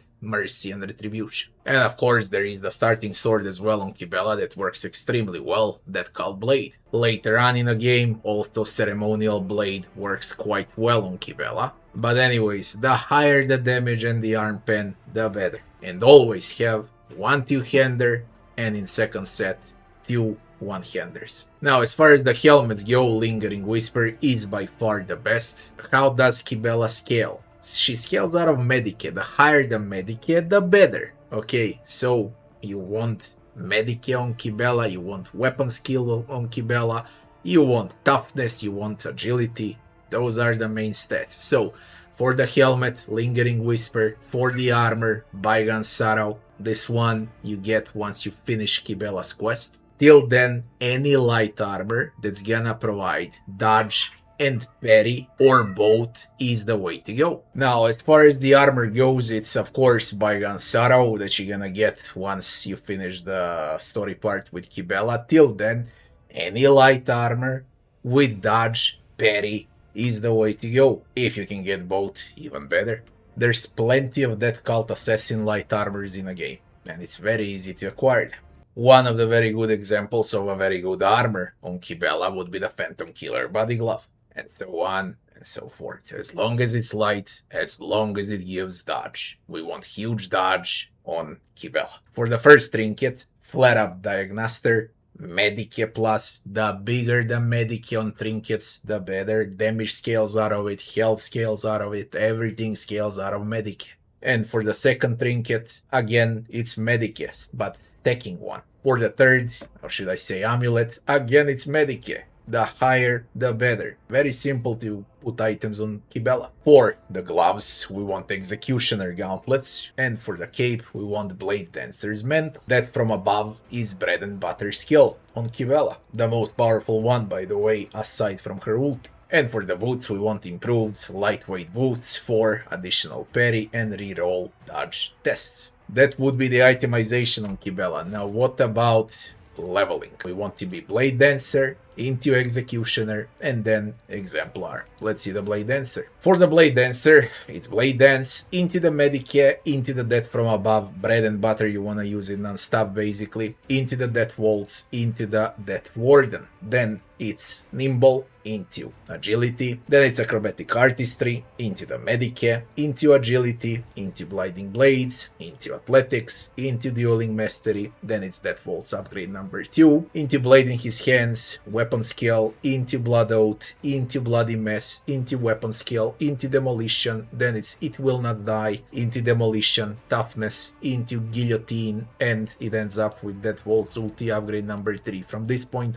on, you control what Kibellah is. We want Kibellah to be an executioner, cause she's freaking insane as an executioner. For the executioner, it's Force Repentance, into Scourging Strikes, and into Where It Hurts. Then it would be Reckless Abandon, into Does It Hurt, that is Carnival of Misery ulti, into Action Point Power Spike Increase, Agility twice, into Acute Pain. Then it's Terrifying Strike, into Anatomy Expert, into the Medicae. As you can tell, we're taking Medicae left and right. Weapon Skill, into Swift Movements. Extra move points is a must on Kibellah. Into Bloody Trail, then it's Weapon Skill, into Medicae, into Carnival of Misery, ulti upgrade number 3. After that, it's all encompassing Agony, into Strength, and into Demolition. After that, we have Pain Resonance, into the Dance of Blood. After that, it's Battle of Attrition, into Toughness, into Demolition, into Master of Torture, and we end up with Toughness, into Open the Veins, with ulti upgrade number 1. Now from Executioner, it's time for the Exemplar. What we want here is Tough as Steel, into Balancing on the Edge. Then we're gonna take Medicae, into Common Feature, Deep Laceration. Then we want Weapon Skill, into Jinx. Then we're gonna learn Captive Audience, into Medicae. After that, it's Peak Condition, into Invigorating Screams. Then we're gonna use Agility, into Promises of Blood. After that, it's Gift of Torment, into Agility. Then it's Reveling in Suffering, into Wounds Streaming Blood. After that, we're gonna take Athletics, into the Flesh Wounds. Then it's Action Point Power Spike Increase, into the Slip Away, and Demolition. On the next level, we're gonna take Shadow Dancer into Athletics, and then it's Fragile Playthings into Weapon Skill, then it's Strength into Athletics, and then we're gonna take Relentless for extra wounds gain into Blessed Scars for additional extra wound gain. Then we're gonna take Wrecking Weakness into Demolition, into Feel No Pain, and then just a Flesh Wound. On the next level, Auto Vengeance into the Strength, and then we finish with Destroyer into Unforgiving with Action Point Power Spike Increase. What automatics we use on Kibellah? For the optical insertion, we want Focal Emitter MK Soldier. For the cortical insertion, we want Logis Analyzer. For the Sinistral, we want Pneumatic Assault Grapple, and for the Dextral insertion, we want a Relic Augment. Toxin, basically. For the Boots, we want Hydraulic Booster, so we get Jump Maneuver ability. And the most important one that we're gonna galvanize would be Galvanic Carapace. What does it mean now, before we go to how to play Kibellah? Kibellah deals Burning, Bleeding, Shock, and Toxic damage at the same time on every swing. One of them is AoE, that will be Shock.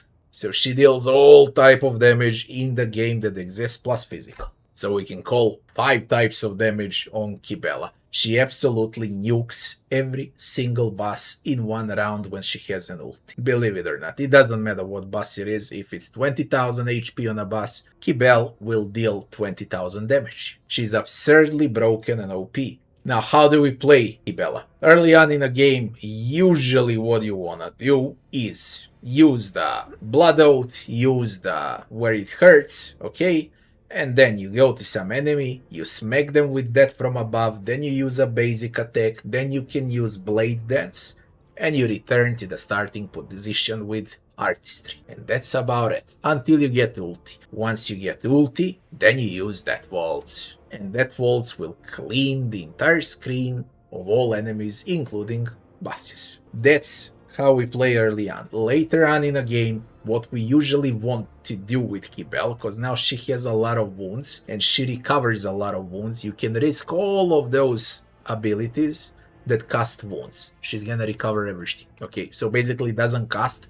She's gonna get temporary wounds out of it instead of losing wounds. So how do we go? Same like I said for these spells here. Now what we wanna do is Reckless Abandon, we want Where It Hurts, we want Terrifying Strike, we want everything triggered, Pain Resonance, we wanna mark enemy with Blood Oath, we want a Captive Audience, we want Gift of Torment, and we want Oath of Vengeance. Once we have all of that triggered, all of those buffs on Kibellah, then we rush in with this until we get ulti, and then she one-shots everything. That's how you play Kibellah. So what you need to learn is only how to use that from above and how to position. Okay, so to put it up short, if, for example, Kibellah is here, the enemy is here, and the other enemy is here, and one is in the middle. You go to this one, that from above, jump to him, hit that from above, hit that from above down there, hit, and then you just repeat everything backwards with acrobatic artistry. So she smacks everyone twice, thrice, it doesn't matter. She's freaking nuts. Before we start with itemization, I released a build where I played also as an Arbite, okay, with my main Rogue Trader and all the items I gave on the Rogue Trader. So from double barrel shotgun to gunnery shield to solid shield to scope shotgun, data loom, adherent of mankind, the guardian crown, dashing Aquila, Meragon ring, breacher bracers, mantle of extermination, and shield bearer boots. All of those apply on Solomorne. And now you're gonna also see additional set of items that I equipped on this run, cause my main was quite similar to Solomorne, only slightly more powerful. But if you equip all of those items on Solomorne, if you make a perfect mix out of all of those items, then yes, Solomorne is quite strong. Now what I equipped on Solomorne on this run, have in mind that the most powerful shotguns are actually on my main character. Rewind, stop when you want to, and check the gear on my main. You also have a separate video on my channel for a shotgun build Operative Overseer. Now, what I equipped on Solomorne is Final Chord into Solid Shield. The other one was Soul Pattern Shotgun into the Gunnery Shield for free reloads. You always need free rolls on any shotgun because you're gonna shoot like crazy. For the helmet, it's Marshal's Helmet, of course, on Solomorne, and for the armor, it's Warrior Armor, Medium Armor, best protection that you can get on Solomorne. For the trinket, it's Arbitrator's Signal Ring, and for the other one, it's an Overseer's Aquila, because he is an Overseer, yeah. And for the amulet, it's the Vox Beacon. As you can tell, Overseer everywhere. For the gloves, it's Servo Gauntlets, and for the cape, Commissar's Cloak into Elite Synth Leather Boots. This way, Solomorne will also have a lot of buffs, including all of his damage abilities, plus his dog,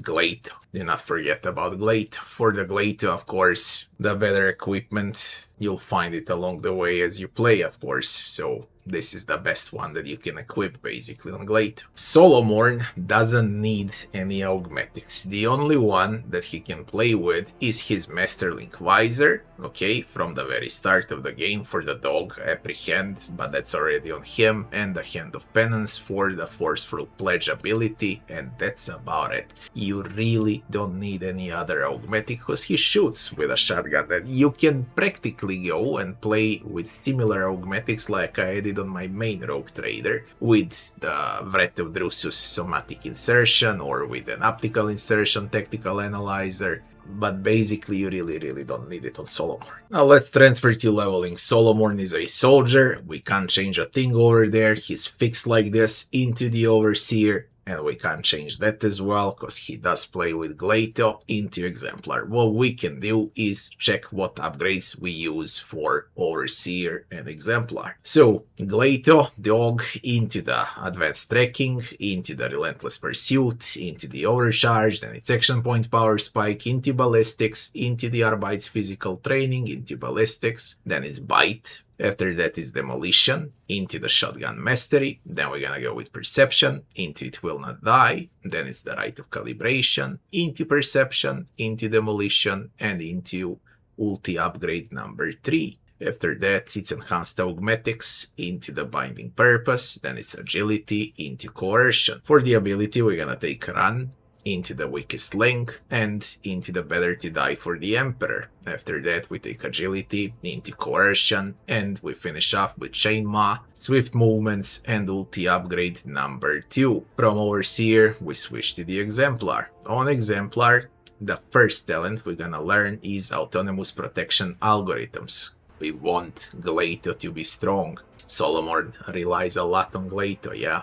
And for the first tier, we're gonna take Unpredictable. After that, we're gonna take Coercion, into the Armor Hide, into Toughness, and into Nimble. After that, we're taking Dash into the Coercion. On the next level, Adamantine Alloys, we make Milier even stronger, and we're gonna take Autonomous Medkit. After that, it's Agility, into the Swift Slaughter. For the ability, it's Strategic Adaptation, into the Agility. For the next level, common feature, we're gonna take Battle Mod Terror, into the Solid Projectile Weapon Expert. Then we're gonna take Demolition and Mercy of the Omnissiah. After that, it's Action Point Power Spike within Integrity and Demolition. On the next level, Stronger Together into Carouse. Then we're gonna take Mob Justice into Toughness again, and into Carouse. After that, we're gonna take Perfection Under Fire, and we're gonna take Public Sentencing. On the next level, Suppression Factor into Carouse, then it's Tactical Disengage into No Heresy, and for the last ability, it's Consolidation into Ballistics.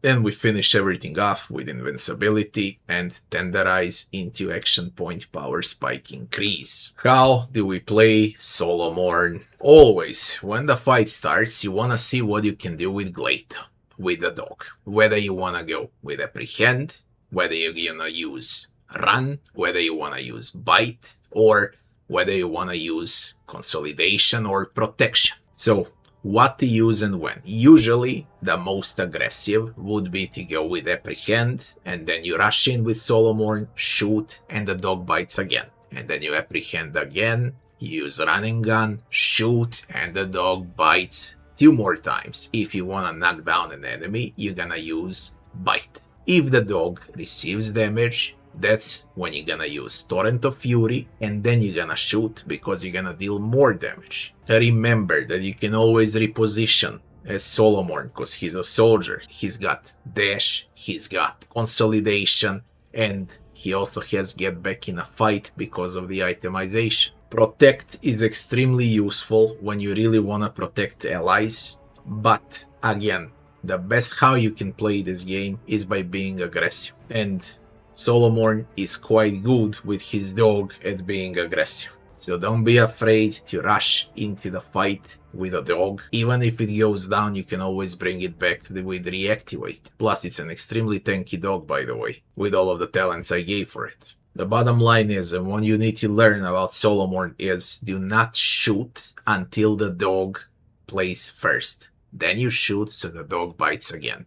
That's the entire tactic for Solomorne. How you gonna do it later on? Whether you're gonna apprehend 3 times, whether you're gonna use run and gun, whether you're gonna use run or bite, that heavily depends out of the combat situation, yeah. But always is the same start. Apprehend. And you're good to go. If the dog runs away far from you and you can't reach, you can always reach apprehend into consolidation. Have that in mind as well. These are extra move points as well as run and gun and dash. So you got mobility with Solomorne as well. Another tech priest joins the retinue. We start from itemization. Any Omniscience X is the way to go. The higher the damage and arm pen, the better. And for the weapon of choice, we're gonna play with plasmas. There's a lot of good plasmas in the game, including the best option would be Rage Fire that we got equipped, and you can also play with Mars Pattern Plasma, you can play with the Glow of Death Stars, and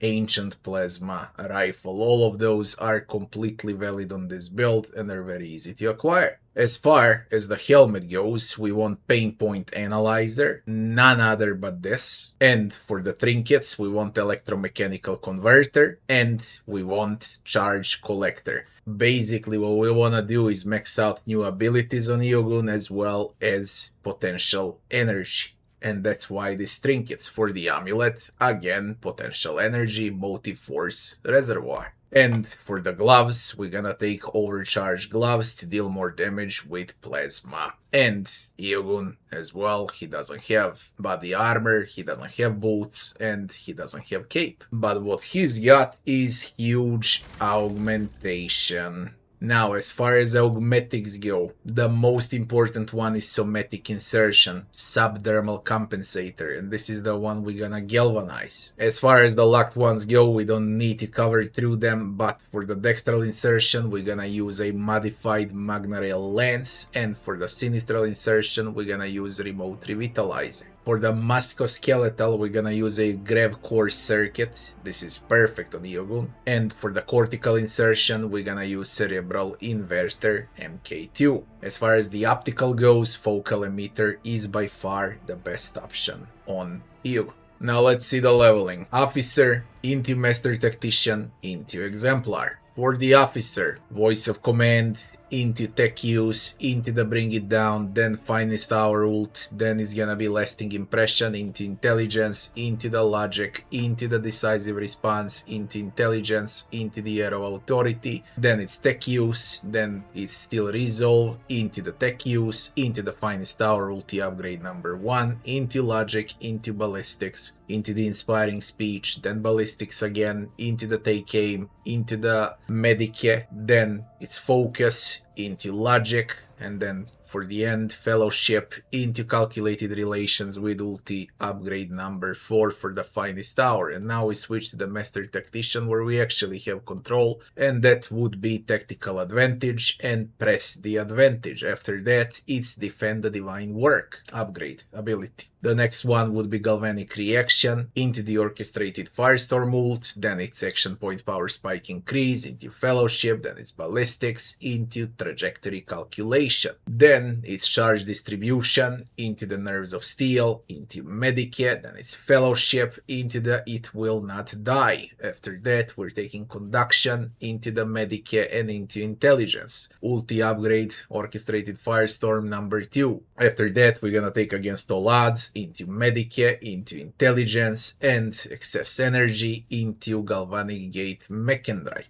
After that, we're gonna get High Resistance into Fellowship and into Medicae. For the final part, High Voltage into Ballistics and the Machine God Protection. We finish with Ulti upgrade number 1. After we're done with Master Tactician, we're gonna use Exemplar. Now, as far as the Exemplar goes, we're gonna open up with Firebrand, and the next one would be No Respite. After that, it's Medicae into the Pinnacle of Weaponry, then it's Fellowship into the Metal Shell. After that, it's Get Back in a Fight into the Medicae, and then it's Eager Subordinates into the Last Energy. On the next level, we're gonna take Intelligence into Steady, then we're gonna take Repair Mechanic ability into Intelligence, then it's Reserve Optimization into Potential Difference. After that, it's Tech Use into Protection Under Fire, into Action Point Power Spike Increase, and then we're gonna take At the Speed of Thought with Tech Use. On the next level, we're gonna take Blood of Martyrs into the Lord Xenos, into the Undisputed Advantage, into Ballistics, Ballistics again, into the Tech Use, and then it's Know It All into Seize the Initiative. For the final phase, Dawn of Victory into the Tech Use, then it's Iron Discipline into the Enhanced Splash area for the Plasma, then it's Inspire into the Fellowship, then it's Eager for Battle for the final Exemplar talent into the Personal Oversight, and we finish with Action Point Power Spike Increase.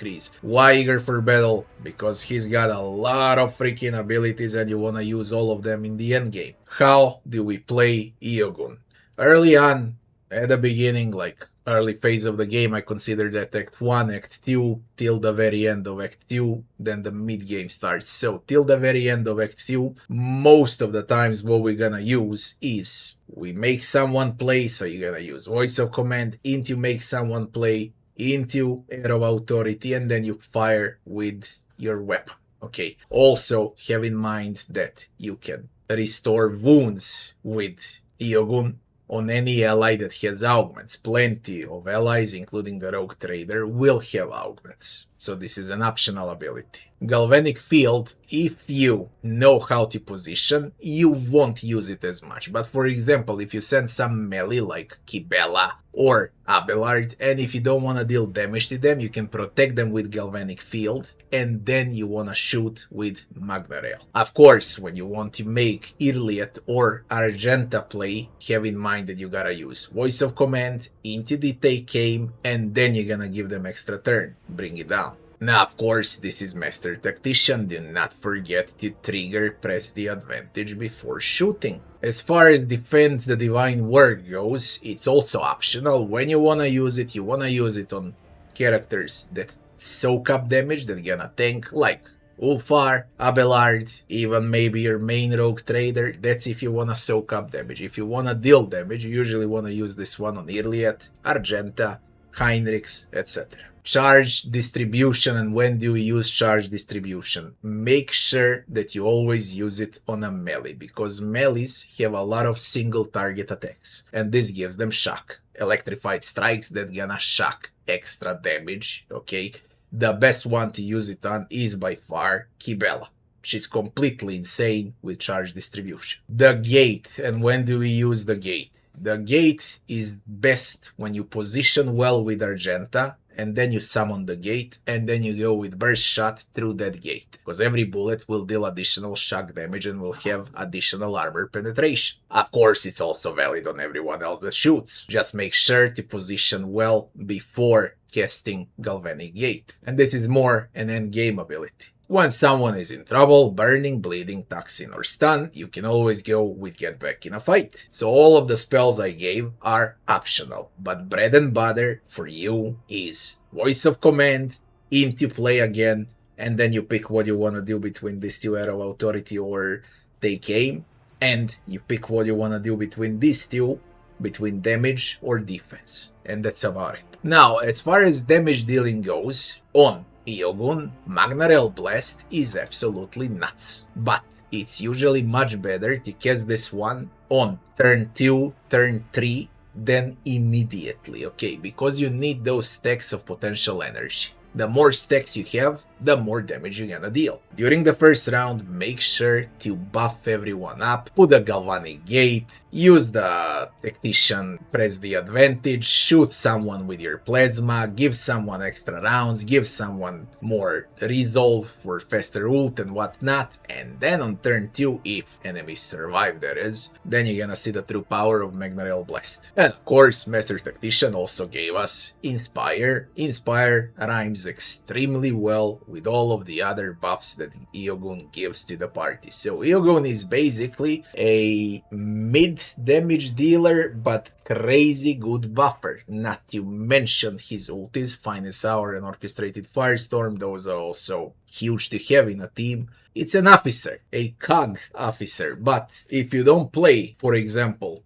with your main as an officer, now you can go with whatever. Basically, you're not forced to go as an officer if you want perfect build and perfect party composition. Now you got Eogunn. Okay, you have Jai as well, of course, but Eogunn is better, definitely it's better until he gets nerfed. In other words, he does everything the same as Jai, as a Master Tactician, but he deals more damage due to his crazy augmetics. We start off from Ulfar itemization. For the second set, we're gonna use a Strategist Typhoon Bolter. Any bolter that Space Marines can wield, that's the one you wanna equip until you get a Strategist Typhoon. For the first set, we're gonna take a Strategist Bolt Pistol, and we're gonna take Xenophase Sword. This is the edit sword from the DLC. Till you find the Xenophase Sword, which is absolutely the best one on Ulfar, you will have a bunch of other options like Ascendance, Astartes Chainsword, Astartes Power Sword, Astartes Chainsword again, and Scourge of Xenos. Scourge of Xenos is extremely powerful as well, just so you know. For the helmet, even though Ulfar will find helmets and you will be able to equip different helmets, his default helmet, Receive No Crits, Immunity to Crits, is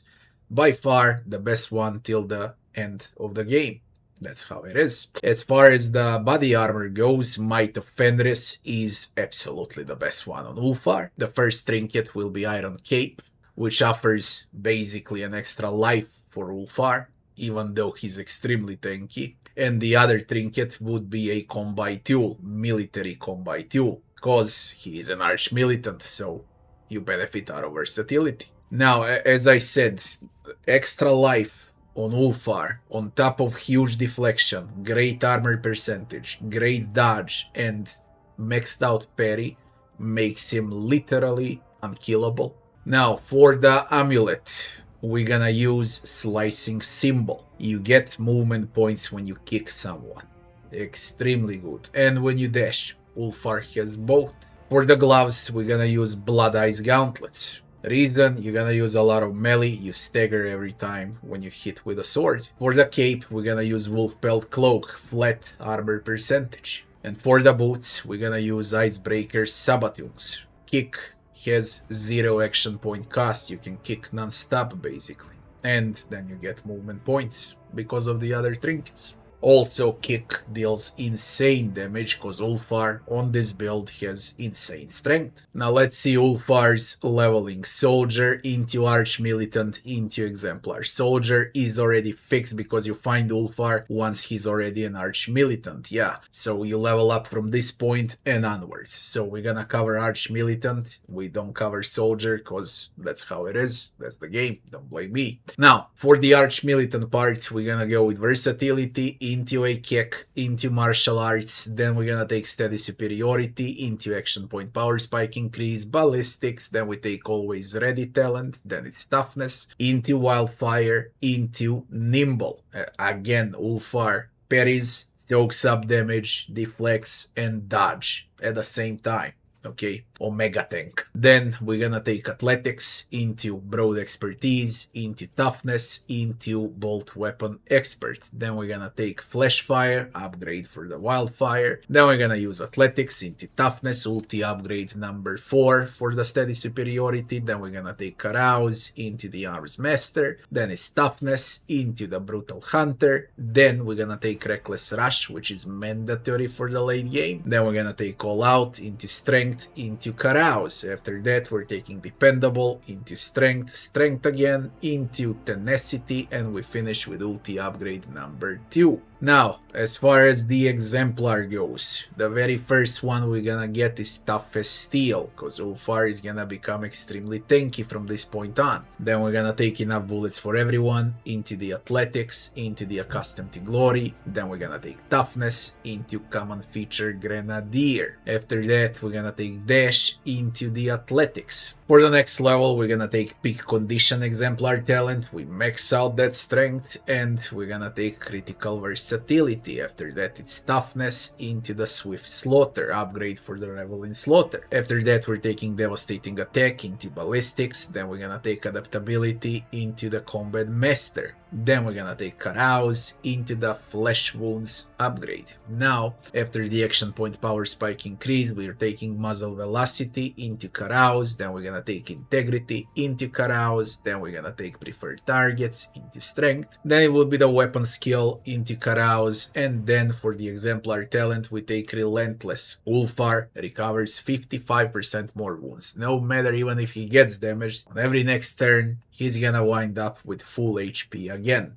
Unkillable monster. Then we're gonna take tactical disengage. After that we're taking awaiting orders into the awareness, then we're gonna take unpredictable into the lifetime of scars, and then it's concentrated fire into strength. Now for the last Exemplar talent we're taking perfection under fire into ingenious, and we finish with action point power spike increase. Ulfar doesn't have augmetics, it's not allowed on a space marine, yeah, so we transfer immediately on how to play Ulfar. When you find Ulfar, you usually play him that you wanna use the Reckless Rush and charge straight into enemies. Whether you're gonna do it with Reckless Rush into charge and then you hit with your sword, or you shoot, then you use charge, and then you hit with a sword. That's entirely up to you, and this is how we play him. Once you make 2 kills, you're gonna use Revel in Slaughter. When you cannot reach with a melee, you use Heavy Bolter, you pull up Rapid Fire, and you shoot with Burst Fire. Also, do not forget to use Kick every time when Ulfar plays, on every single round. Kick is phenomenal. It stuns enemies, pushes enemies,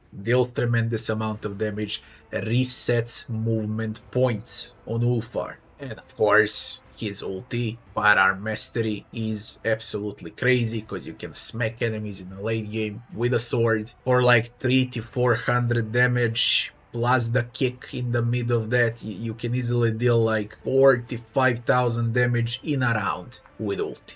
That's insanely huge amount of damage considering that Ulfar is a full tank.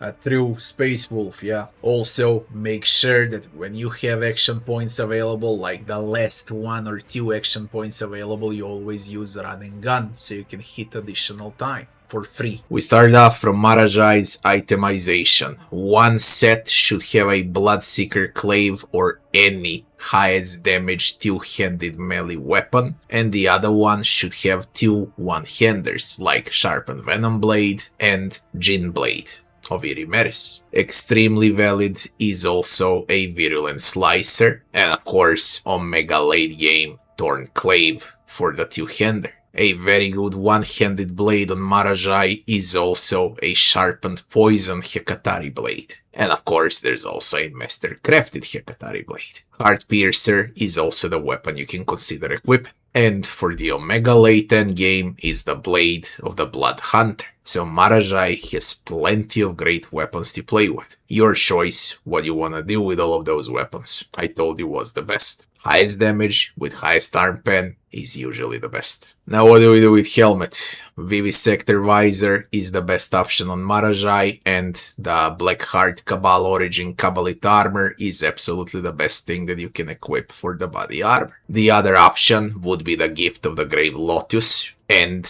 Reinforced Incubus Armor. But both of those armors are medium armors, and Marazhai wants high dodge. Light armor provides the highest amount of dodge. For the trinkets, we're gonna use Notes on Weaknesses, and we're gonna use Litany of Exhaustion. For the amulet, we're gonna use Requiemator.